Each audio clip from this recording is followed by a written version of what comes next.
श्री राधे राधे कृष्णा कृष्णा।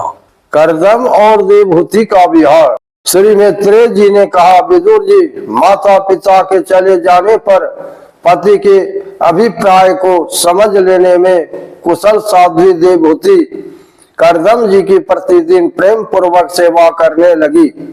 ठीक उसी तरह जैसे श्री पार्वती जी भगवान शंकर की सेवा करती है, उसने काम वासना दंभ द्वेष लोभ पाप और मद का त्याग कर बड़ी सावधानी और लगन के साथ सेवा में तत्पर रहकर विश्वास पवित्रता गौरव संयम शुश्रूषा प्रेम और मधुर भाषण आदि गुणों से अपने परम तेजस्वी पति देव की संतुष्ट कर लिया। देवहूति समझती थी कि मेरे पति देव से भी बढ़कर है, इसीलिए वह उनसे बड़ी बड़ी आशाएं रखकर उनकी सेवा में लगी रहती थी।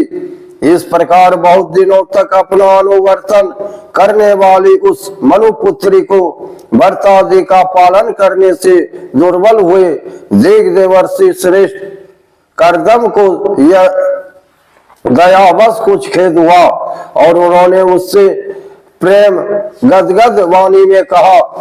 करदम जी बोली, मनुनंदिनी, तुमने मेरा बड़ा आदर किया है। मैं तुम्हारी उत्तम सेवा और परम भक्ति से बहुत संतुष्ट हूँ। सभी देहधारियों की अपना शरीर बहुत प्रिय एवं आदर की वस्तु होता है, किंतु तुमने मेरी सेवा के आगे उसके छीन होने की भी कोई परवाह नहीं की। अतः अपने धर्म का पालन करते रहने से मुझे तप समाधि उपासना और योग के द्वारा जो भय और शोक से रहित भगवत प्रसाद स्वरूप विभूतियां प्राप्त हुई है, उन पर मेरी सेवा के प्रभाव से अब तुम्हारा भी अधिकार हो गया है। मैं तुम्हें दिव्य दृष्टि प्रदान करता हूँ, उसके द्वारा तुम उन्हें देखो। अन्य जितने भी भोग है वे तो भगवान श्री हरि के भ्रुकुटी विलास मात्र से नष्ट हो जाते हैं, अतः वे इनके आगे कुछ भी नहीं है। तुम मेरी सेवा से भी कृतार्थ हो गई हो। अपने पतिव्रता धर्म का पालन करने से तुम्हें ये दिव्य भोग प्राप्त हो गए हैं, तुम इन्हें भोग सकती हो। हम राजा है, हमें सब कुछ सुलभ है। इस प्रकार जो अभिमान आदि विकार है, उनके रहते हुए मनुष्यों को इन दिव्य भोगों की प्राप्ति होनी कठिन है। करदम जी के इस प्रकार कहने से अपने पति देव को संपूर्ण योग माया और विद्याओं में कुशल जानकर उस अबला की सारी चिंता जाती रही। उसका मुख संकोच भरी चितवन और मधुर मुस्कान से खिल उठा और वह विनय एवं प्रेम से गदगद वाणी में इस प्रकार कहने लगी। देवहूति ने कहा, ध्वज श्रेष्ठ स्वामी, मैं यह जानती हूँ कि कभी निष्फल न होने वाली योग शक्ति और त्रिगुणात्मिका माया पर अधिकार रखने वाले आपको ये सब ऐश्वर्य प्राप्त है, किंतु प्रभु आपने विवाह के समय जो प्रतिज्ञा की थी कि गर्भाधान होने तक मैं तुम्हारे साथ गृहस्थ सुख का भोग करूंगा, उसकी अब पूर्ति होनी चाहिए, क्योंकि श्रेष्ठ पति के द्वारा संतान प्राप्त होना पतिव्रता स्त्री के लिए महान लाभ है। हम दोनों के समागम के लिए शास्त्र के अनुसार जो कर्तव्य हो उसका आप उपदेश दीजिए और उपटन गंध भोजन आदि उपयोगी सामग्रियां भी जुटा दीजिए, जिससे मिलने की इच्छा से अत्यंत दीन दुर्बल हुआ मेरा यह शरीर आपके अंग संग के योग हो जाए, क्योंकि आपकी ही बढ़ाई हुई काम वेदना से मैं पीड़ित हो रही हूँ। स्वामी, इस कार्य के लिए एक उपयुक्त भवन तैयार हो जाए, इसका भी विचार कीजिए। मैत्रेय जी कहते हैं, विदुर जी, करदम मुनि ने अपने प्रिया की इच्छा पूर्ण करने के लिए उसी समय योग में स्थित होकर एक विमान रचा जो इच्छा अनुसार सर्वत्र जा सकता था। यह विमान सब प्रकार के इच्छित भोग सुख प्रदान करने वाला, अत्यंत सुंदर, सब प्रकार के रत्नों से युक्त, सब संपत्तियों की उत्तरोत्तर वृद्धि से संपन्न तथा मणिमय खंभों से सुशोभित था। वह सभी रीतियों में सुखदायक था और उसमें जहां तहां सब प्रकार की दिव्य सामग्रियां रखी हुई थी तथा उसे चित्र विचित्र रेशमी झंडियों और पताकाओं से खूब सजाया गया था, जिन पर भ्रमर रगन मधुर गुंजार कर रहे थे। ऐसे रंग बिरंगे पुष्पों की मालाओं से तथा अनेक प्रकार के सूती और रेशमी वस्त्रों से वह अत्यंत शोभायमान हो रहा था। एक के ऊपर एक बनाए हुए कमरों में अलग अलग रखी हुई सैया, पलंग, पंखे और आसनों के कारण वह बड़ा सुंदर जान पड़ता था। जहां तहां दीवारों में की हुई शिल्प रचना से उसकी अपूर्व शोभा हो रही थी। उसमें पन्ने का फर्श था और बैठने के लिए मूंगे की वेदियां बनाई गई थी। मूंगे की ही देहलियां थी। उसके द्वारों में हीरे के किवाड़ थे तथा इंद्रनील मणि के शिखरों पर सोने के कलश रखे हुए थे।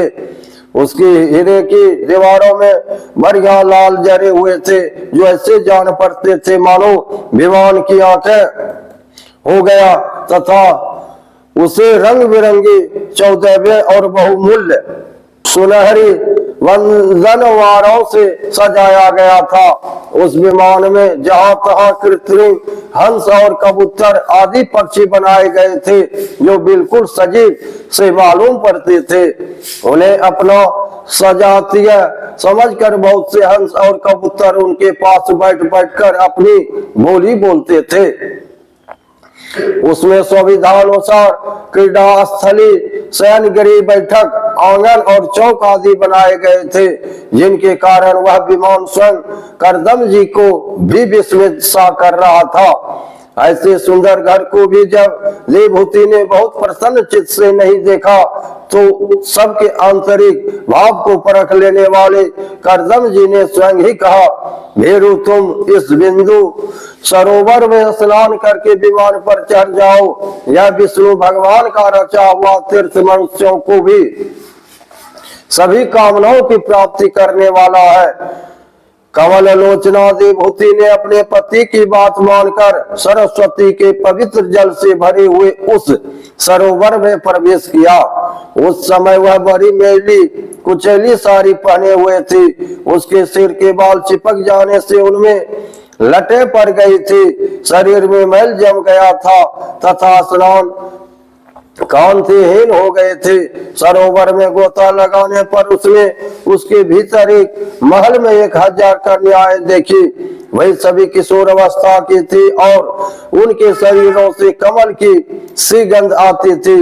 देवभूति को देखते ही वे सब स्त्रियां सहसा खड़ी हो गई और हाथ जोड़कर कहने लगी, हम आपकी दासियां हैं, हमें आज्ञा दीजिए, आपकी क्या सेवा करें। विदुर जी तब स्वामिनी को सम्मान देने वाली उन रमणियों में बहुमूल्य मसालों तथा गंध आदि से मिश्रित जल के द्वारा मनस्विनी देवभूति को स्नान कराया तथा उसे 2 नवीन और निर्मल वस्त्र पहनने को दिया।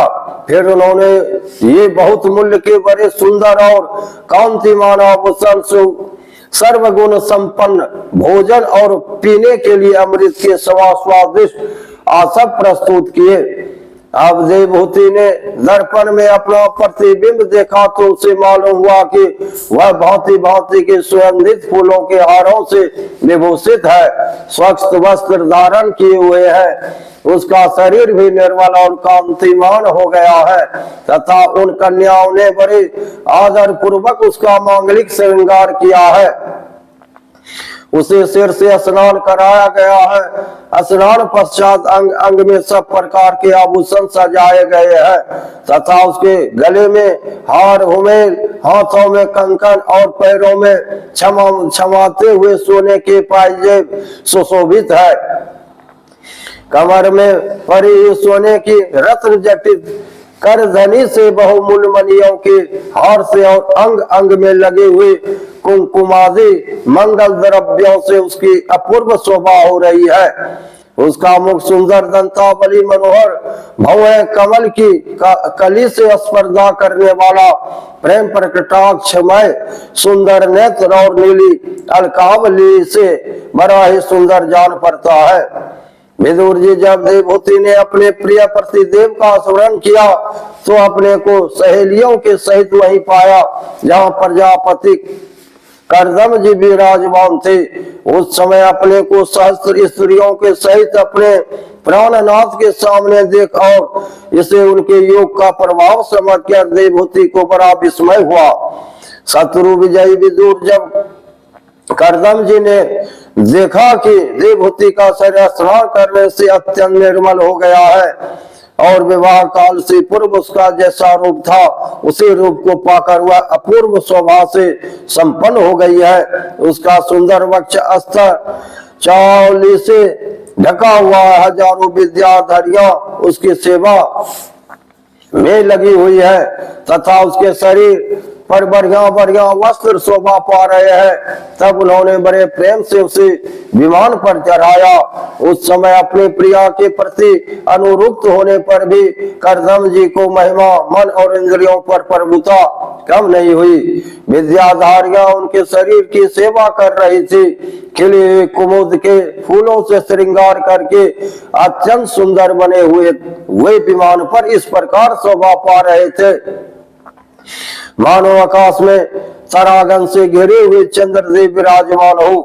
उस विमान पर निवास कर उन्होंने दीर्घ काल तक कुबेर जी के समान मेरू पर्वत की घाटियों में विहार किया। ये घाटियां 8 लोकपालों की विहार भूमि है। इनमें कामदेव को उबराने वाली शीतल मंद सुगंध वायु चलकर इनकी कमनीय शोभा का विस्तार करती है तथा श्री गंगा जी के स्वर्ग लोक से गिरने की मंगलमय ध्वनि निरंतर गूंजती रहती है। उस समय भी दिव्य विद्याधरियों का समुदाय उनकी सेवा में उपस्थित था और सिद्धगण वंदना किया करते थे। इसी प्रकार प्राण प्रिय देवहूति के साथ उन्होंने वे श्रम्भक, सुरसन, नंदन, पुष्पभद्र और चैत्र रथ आदि अनेकों देवों जानों तथा मानस सरोवर में अनुराग पूर्वक विहार किया। उस कांतिमान और इच्छानुसार चलने वाले श्रेष्ठ विमान पर बैठकर वायु के समान सभी लोकों में विचरते हुए कर्दम जी विमान विहारी देवताओं से भी आगे बढ़ गए। विदुर जी, जिन्होंने भगवान के भव भयहारी पवित्र पादों का आश्रय लिया है, उन धीर पुरुष को लिए कौन सी वस्तु या शक्ति दुर्लभ है। इस प्रकार महायोगी कर्दम जी यह सारा भूमंडल जो द्वीप वर्ष आदि की विचित्र रचना के कारण बड़ा आश्चर्यमय प्रतीत होता है, अपनी प्रिया को दिखाकर अपने आश्रम को लौट आए। फिर उन्होंने अपने को 9 रूप में विभक्त कर रति सुख के लिए तनु सुख मनु कुमारी देवहूति को आनंदित करते हुए उसके साथ बहुत वर्षों तक विहार किया, किंतु उनका इतना लंबा समय एक मूर्त के समान बीत गया।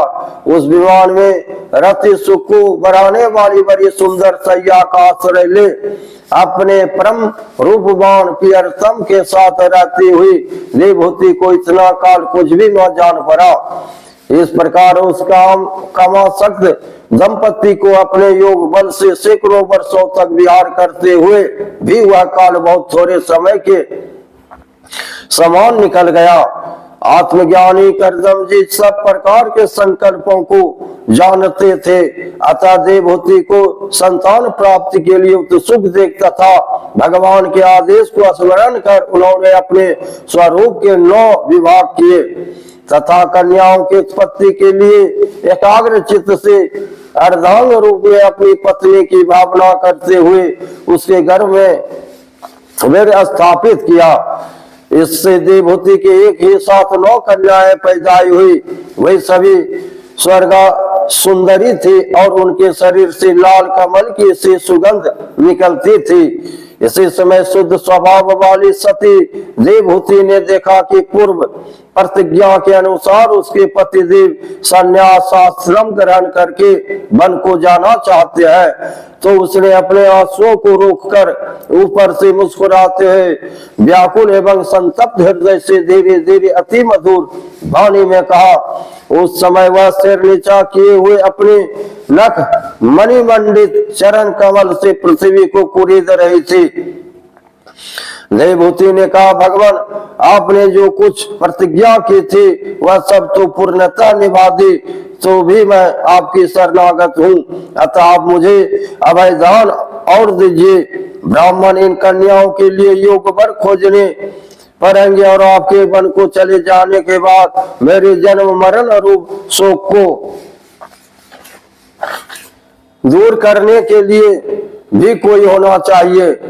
प्रभु, अब तक परमात्मा से विमुख रहकर मेरा जो समय इंद्रिय सुख भोगने में बीता है वह तो निरर्थक ही गया।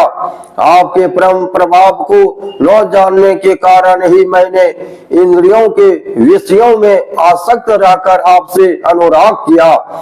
तथापि यह भी मेरे संसार भय को दूर करने वाला ही होना चाहिए। अज्ञानवश असक्त पुरुषों के साथ किया हुआ जो संग संसार बंधन का कारण होता है, वही सत्पुरुषों के साथ किए जाने पर असंगता प्रदान करता है।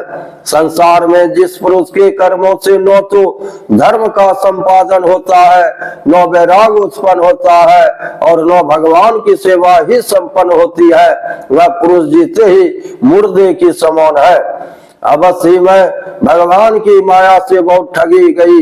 जो आप जैसे मुक्तिदाता पाकर भी मैंने संसार बंधन से छूटने की इच्छा नहीं की। राधे राधे, कृष्णा कृष्णा। लाइक करिए, सब्सक्राइब करिए। जय श्री हरि कृष्णा। राधे राधे।